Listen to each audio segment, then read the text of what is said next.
اس وقت ہم موجود ہیں پنڈی کچہری. ملک صالح محمد ایڈوکیٹ میرے ساتھ بیٹھے ہوئے ہیں.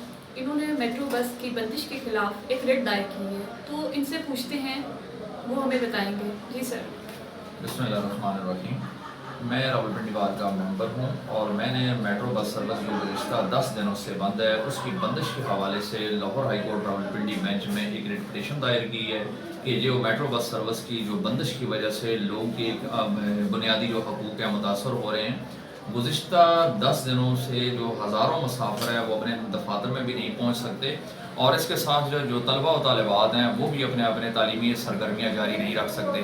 اس میٹرو بس سروس کے ذریعے جڑواں شہروں میں تقریباً 30 سے 50 ہزار مسافر روزانہ سفر کرتے ہیں.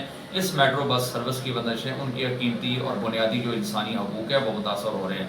بحیثیت میں نے ہیومن رائٹ ایکٹیوسٹ کے یہ ریٹ پٹیشن فائل کی ہے کیونکہ بحیثیت وکیل ہم نے کانسٹیٹیوشن کے محافظ ہیں, اور کانسٹیٹیوشن آف پاکستان لوگوں کے بنیادی انسانی حقوق کی گارنٹی کرتا ہے, اور اس کے تحت میں نے آرٹیکل 199 کے تحت یہ ریٹ پٹیشن فائل کی ہے. اور اس کے ساتھ میرا دوسرا موقف یہ ہے کہ جو میٹرو بس سروس کے روٹ پر چلنے والی جو دیگر پبلک ٹرانسپورٹ ہے اس کو بھی بند کر دیا گیا ہے, جس کی وجہ سے میٹرو بس سروس کی ایک اجارہ داری قائم کی گئی ہے جو کہ ایک سراسر ایک غیر آئینی اور غیر قانونی اقدام ہے.